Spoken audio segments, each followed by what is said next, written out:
Test 2. You will hear a number of different recordings, and you will have to answer questions on what you hear. There will be time for you to read the instructions and questions, and you will have a chance to check your work. All the recordings will be played once only. The test is in 4 sections. At the end of the test, you will be given 10 minutes to transfer your answers to an answer sheet. Now turn to Section 1.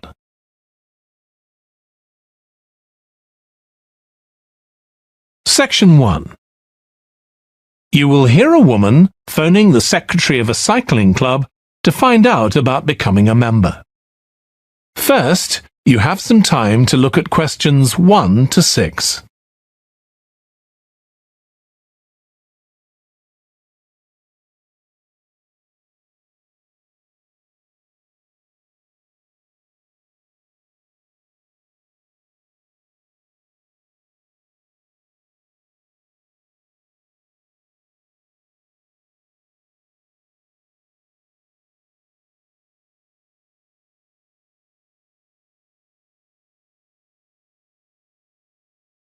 You will see that there is an example that has been done for you. On this occasion only, the conversation relating to this will be played first. Hello, South City Cycling Club. Oh, hi. I want to find out about joining the club. Right, I can help you there. I'm the club secretary and my name's Jim Hunter. Oh, hi, Jim. The club secretary's name is Jim Hunter, so Hunter has been written in the space. Now we shall begin. You should answer the questions as you listen because you will not hear the recording a second time. Listen carefully and answer questions 1 to 6. Hello, South City Cycling Club. Oh, hi. I want to find out about joining the club. Right, I can help you there. I'm the club secretary and my name's Jim Hunter. Oh, hi, Jim. So, are you interested in membership for yourself? That's right. Okay, well, there are basically 2 types of adult membership. If you're pretty serious about cycling, there's the full membership. That costs $260, and that covers you not just for ordinary cycling, but also for races both here in the city and also in other parts of Australia. Right. Well, I'm not really up to that standard. I was more interested in just joining a group to do some cycling in my free time. Sure, that's why most people join. So in that case, you'd be better with the recreational membership. That's $108 if you're over 19 and $95 if you're under. I'm 25. Okay.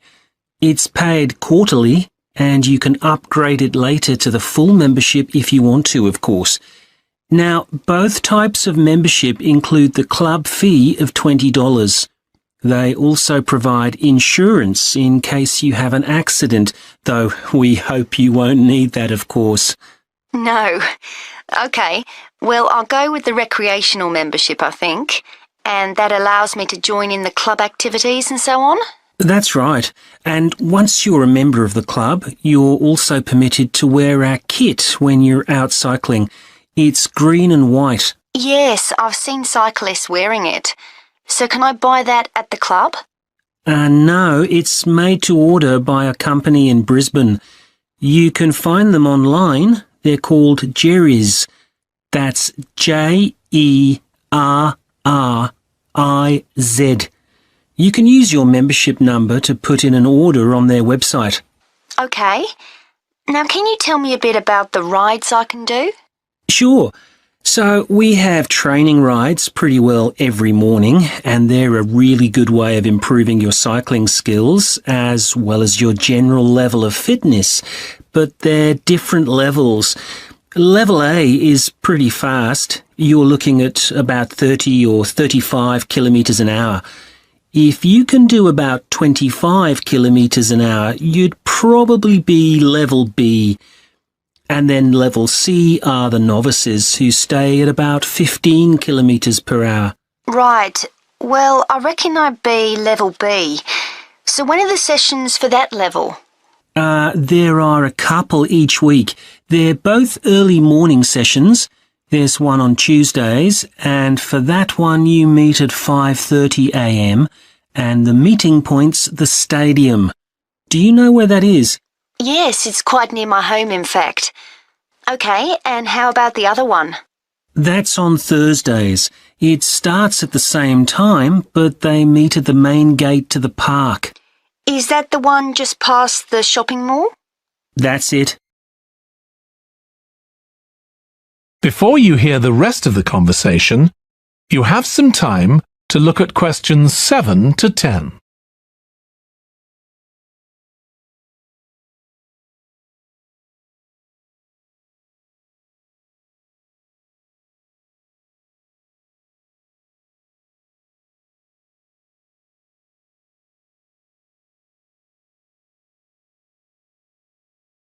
Now listen and answer questions 7 to 10.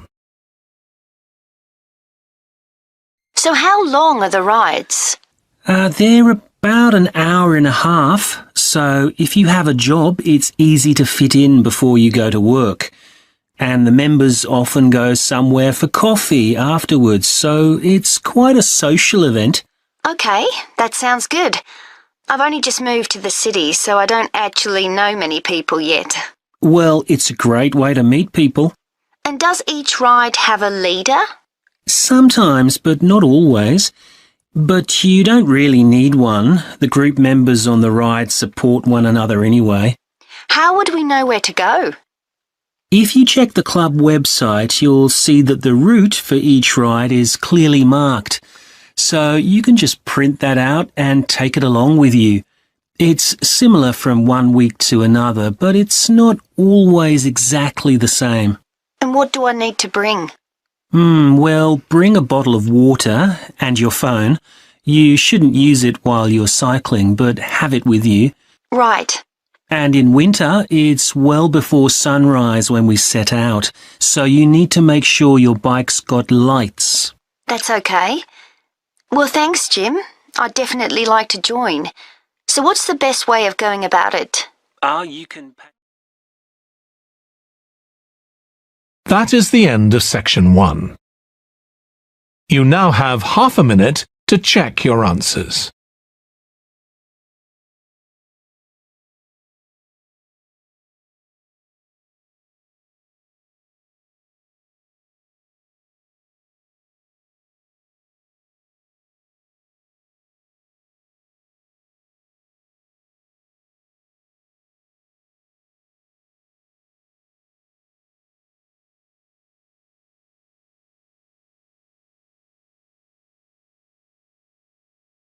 Now turn to section 2. Section 2. You will hear a manager in a company talking to employees about volunteering for charity work.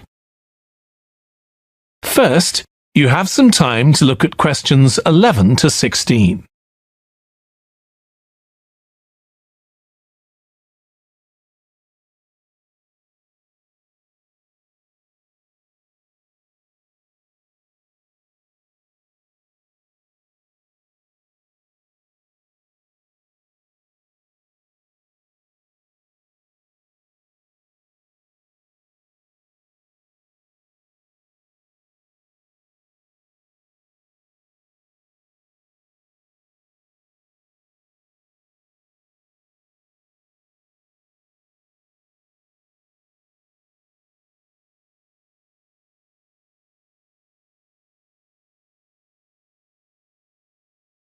Now listen carefully and answer questions 11 to 16. Thanks for coming, everyone. Okay, so this meeting is for new staff and staff who haven't been involved with our volunteering projects yet. So, basically, the idea is that we allow staff to give up some of their work time to help on various charity projects to benefit the local community.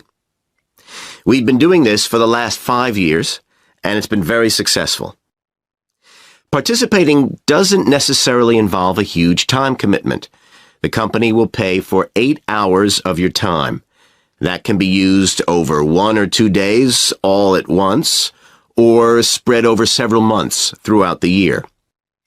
There are some staff who enjoy volunteering so much, they also give up their own free time for a couple of hours every week. It's completely up to you. Obviously, many people will have family commitments and aren't as available as other members of staff. Feedback from staff has been overwhelmingly positive. Because they felt they were doing something really useful, nearly everyone agreed that volunteering made them feel more motivated at work. They also liked building relationships with the people in the local community and felt valued by them.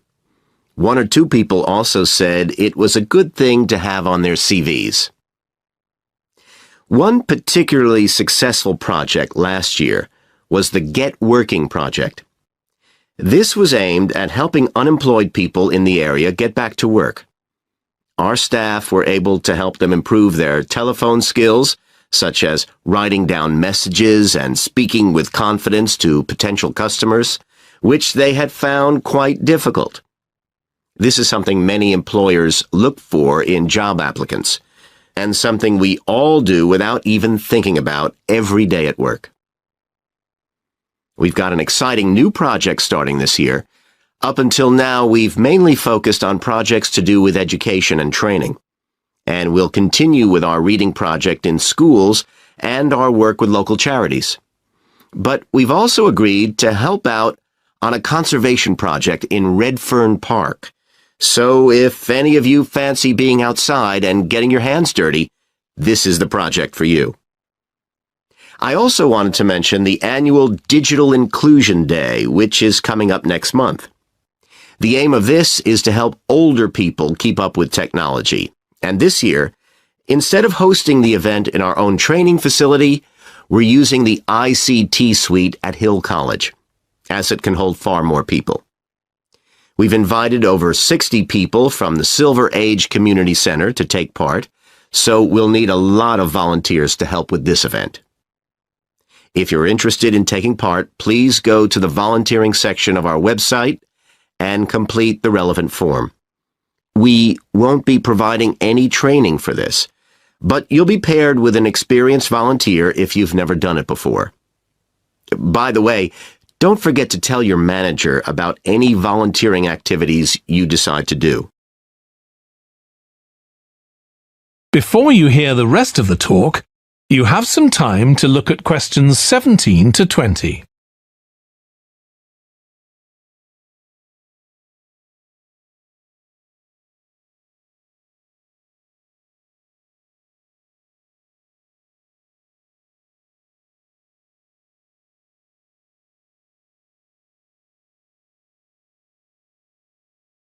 Now listen and answer questions 17 to 20. The participants on the Digital Inclusion Day really benefited. The majority were in their 70s, though some were younger, and a few were even in their 90s. Quite a few owned both a computer and a mobile phone, but these tended to be outdated models.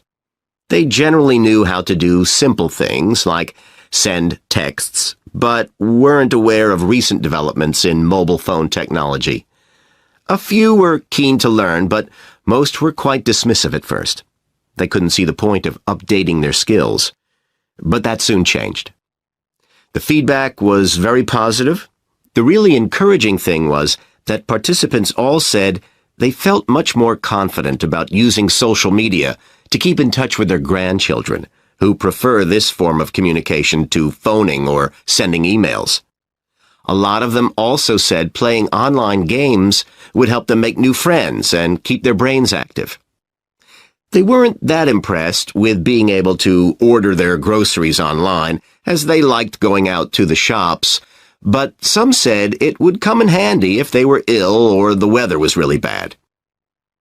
One thing they asked about was using tablets for things like reading newspapers. Some people had been given tablets as presents, but had never used them. So that's something we'll make sure we include this time. That is the end of Section 2. You now have half a minute to check your answers.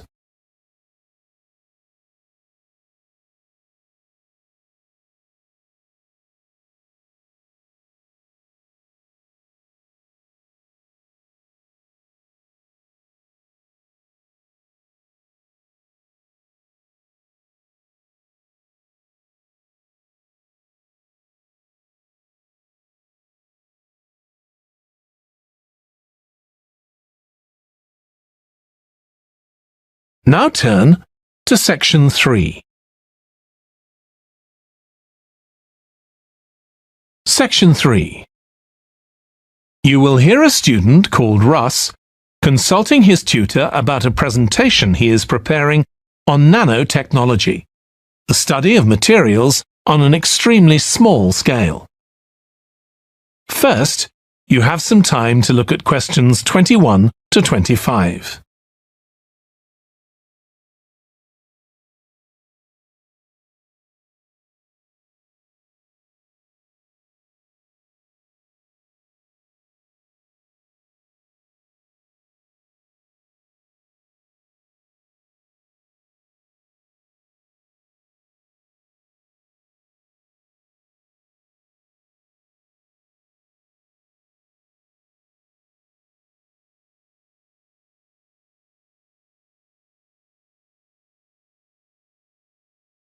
Now listen carefully and answer questions 21 to 25. Come in, Russ. Thank you. Now, you wanted to consult me about your class presentation on nanotechnology. You were due to give it next week, aren't you? That's right, and I'm really struggling. I chose the topic because I didn't know much about it and wanted to learn more, but now I've read so much about it, in a way there's too much to say. I could talk for much longer than the 20 minutes I've been allocated. Should I assume the other students don't know much and give them a kind of general introduction, or should I try and make them share my fascination with a particular aspect? You could do either, but you'll need to have it clear in your own mind. Then I think I'll give an overview. OK. Now, one way of approaching this is to work through developments in chronological order. On the other hand, you could talk about the numerous ways that nanotechnology is being applied. You mean things like thin films on camera displays to make them water repellent and additives to make motorcycle helmets stronger and lighter? Exactly. Or another way would be to focus on its impact in one particular area, say medicine or space exploration. That would make it easier to focus. Perhaps I should do that. I think that would be a good idea. Right.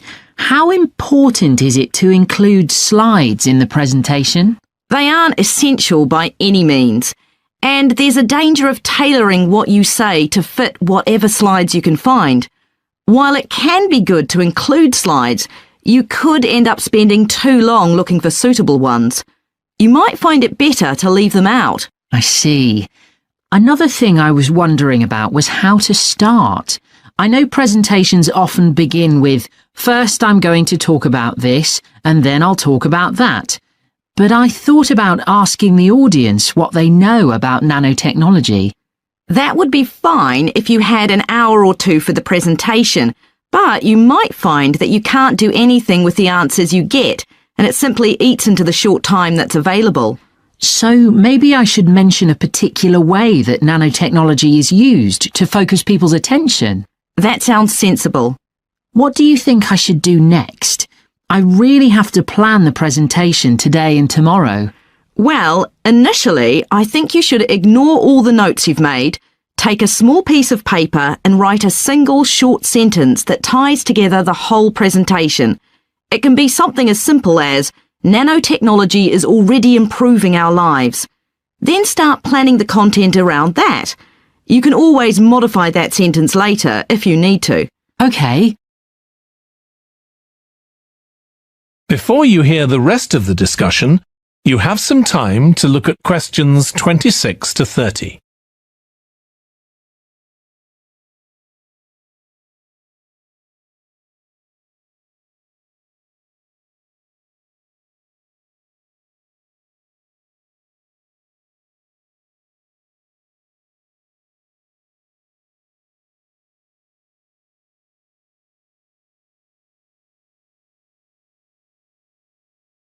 Now listen and answer questions 26 to 30. OK, now let's think about actually giving the presentation. You've only given one before, if I remember correctly, about an experiment you'd been involved in. That's right. It was pretty rubbish. Let's say it was better in some respects than in others. With regard to the structure, I felt that you ended rather abruptly, without rounding it off. Be careful not to do that in next week's presentation. OK. And you made very little eye contact with the audience because you were looking down at your notes most of the time. You need to be looking at the audience and only occasionally glancing at your notes. Your body language was a little odd. Every time you showed a slide, you turned your back on the audience so you could look at it. You should have been looking at your laptop. And you kept scratching your head, so I found myself wondering when you were next going to do that, instead of listening to what you were saying. Oh dear. What did you think of the language? I knew that not everyone was familiar with the subject, so I tried to make it as simple as I could. Yes, that came across. You used a few words that are specific to the field, but you always explained what they meant, so the audience wouldn't have had any difficulty understanding. Uh-huh. I must say, the handouts you prepared were well thought out. They were a good summary of your presentation, which people would have been able to refer to later on, so well done on that. Thank you. Well, I hope that helps you with next week's presentation. Yes, it will. Thanks a lot. I'll look forward to seeing a big improvement then. That is the end of section 3. You now have half a minute to check your answers.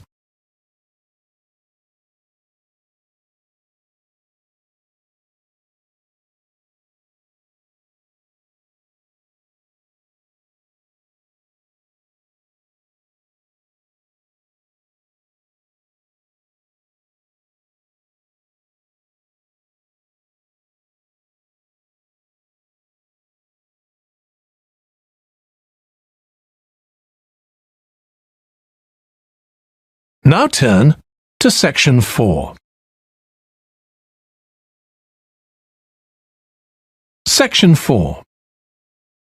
You will hear a lecturer in psychology talking about a type of memory. First, you have some time to look at questions 31 to 40.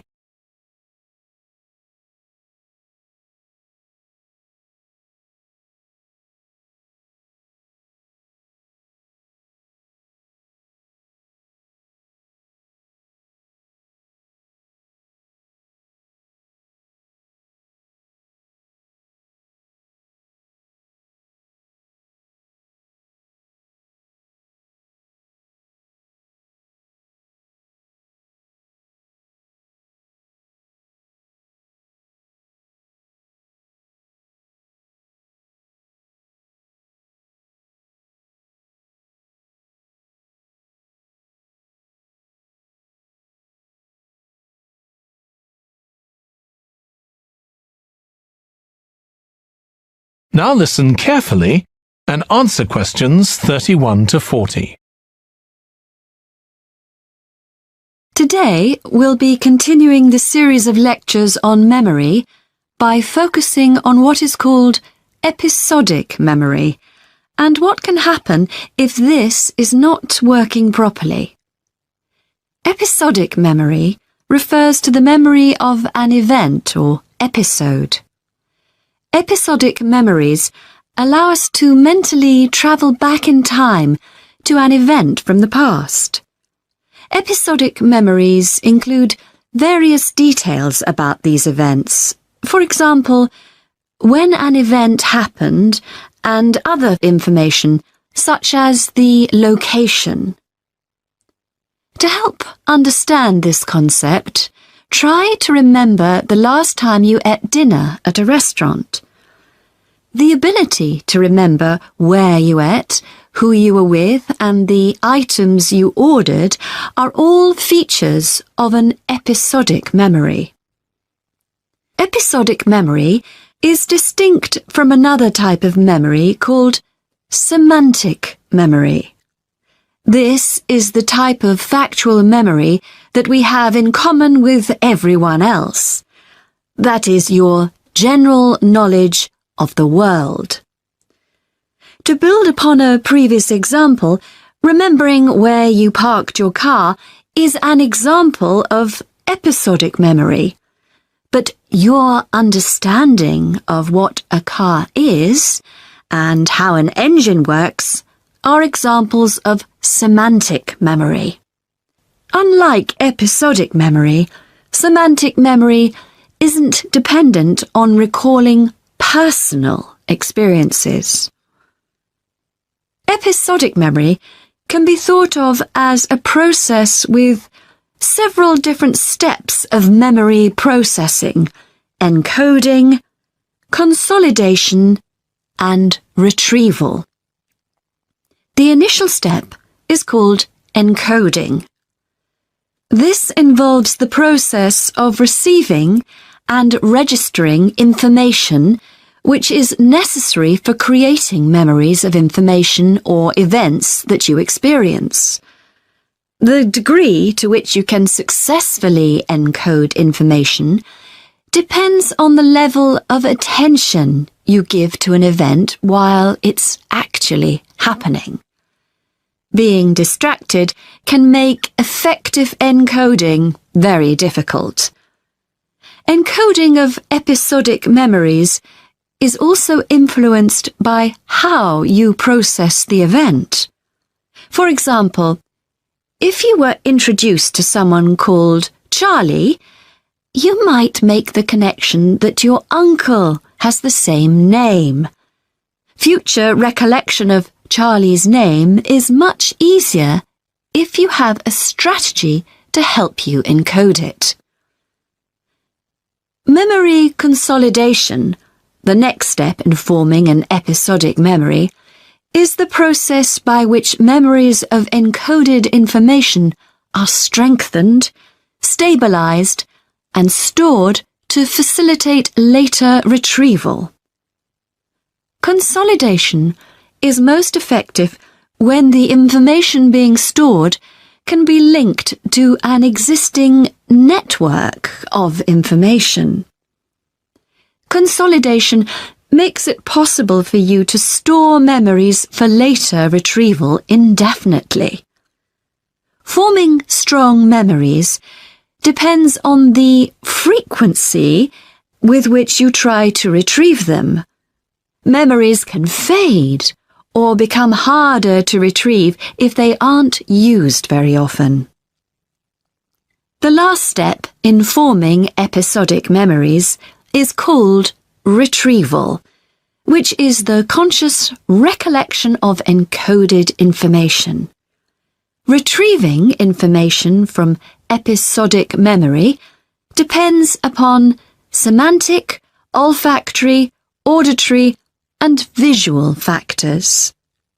These help episodic memory retrieval by acting as a prompt. For example, when recalling where you parked your car, you may use the color of a sign close to where you parked. You actually have to mentally travel back to the moment you parked.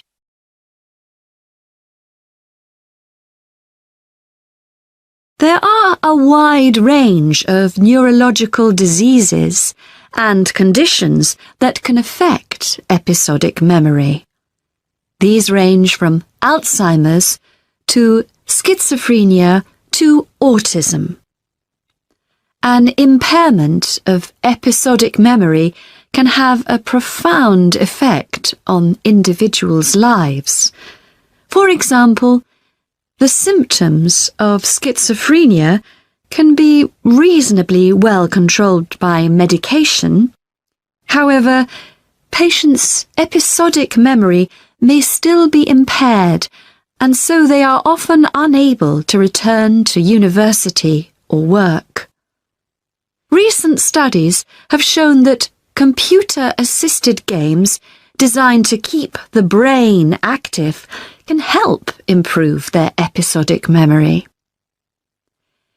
Episodic memories can help people connect with others, for instance by sharing intimate details about their past, something individuals with autism often have problems with. This may be caused by an absence of a sense of self. This is essential for the storage of episodic memory and has been found to be impaired in children with autism. Research has shown that treatments that improve memory may also have a positive impact on children's social development. One study looked at That is the end of section 4. You now have half a minute to check your answers.